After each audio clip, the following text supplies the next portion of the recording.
जब अर्श से फर्श पर पहुंचे ये बॉलीवुड के सितारे, किसी ने मांगी भी तो किसी को आखिरी वक्त में कंधा भी नहीं हुआ नसीब। बॉलीवुड में कई सितारे ऐसे हैं जिन्हें इंडस्ट्री ने शोहरत के मुकाम तक पहुंचाया तो वहीं सड़क पर भी लाकर खड़ा कर दिया। तो चलिए आज ऐसे ही एक्टर्स पर एक नज़र डालते हैं। फिल्म इंडस्ट्री कब किसी की किस्मत में चांद तारे लिख दे और कब किसे फकीर बना दे, कुछ कहा नहीं जा सकता। यहाँ कुछ ना लेकर आए लोग रातों रात सितार बन जाते हैं, तो वहीं कुछ लोगों के दिन ऐसे फिरते हैं कि वो सड़क पर आ जाता है।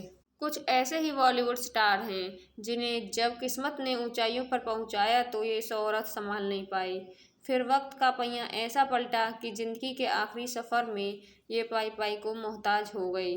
तो चलिए आज बॉलीवुड के उन स्टार्स पर एक नज़र डालते हैं जिन्हें इंडस्ट्री में ऊंचाइयों तो मिली पर फिर भी वो आखिरी सफर तक उनके साथ नहीं रही। वीमी बी.आर. चोपड़ा की फिल्म हेमराज से अपना करियर शुरू करने वाली वीमी को एक आज़ाद ख्यालों वाली अभिनेत्री थी। हेमराज के बाद उनकी दूसरी फिल्म तपतंगा फ्लॉप रही। यहीं से वीमी की जिंदगी ने करवट ले ली।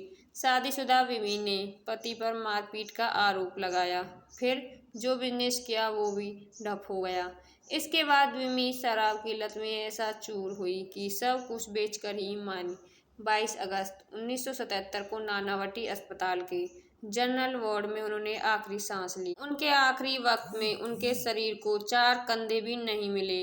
ऐसे में उन्हें शमशान घाट तक ठेले पर ले जाया गया। भारत भूषण 1952 में रिलीज हुई फिल्म बैजू बावरा, आपको याद होगी। इस फिल्म से भारत भूषण ने खूब शोहरत हासिल की। उनका जन्म एक रसोई परिवार में हुआ था।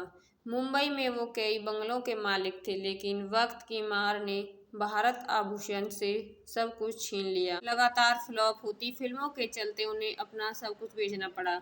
एक वक्त ऐसा आया कि उनके पास कुछ नहीं बचा और इसी विपत्तीय संकट से जूझते हुए 1992 में उनका निधन हो गया। भगवान दादा 300 से ज़्यादा फिल्मों में काम करने वाले भगवान दादा अपने बेहतरीन काम के लिए खासा पॉपुलर थे। उन्होंने कई फिल्मों का निर्देशन किया था जो देश में ही नहीं बल्कि विदेशों में भी खासी पॉपुलर रही थी।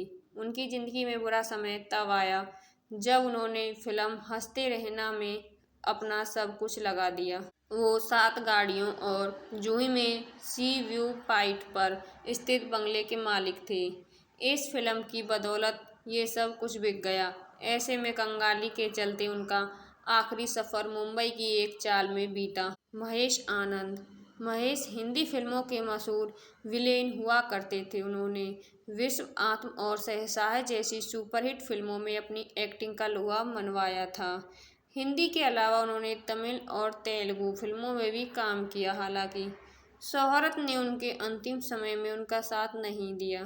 आखिरी समय अकेले गुजारने वाले महेश की लाश एक घर में काफ़ी बुरी स्थिति में मिली थी। ए.के. हेगल शोले में ए.के. हेगल का फेमस डायलॉग, इतना सन्नाटा क्यों है भाई, आज भी लोगों की ज़बान पर बैठा हुआ है।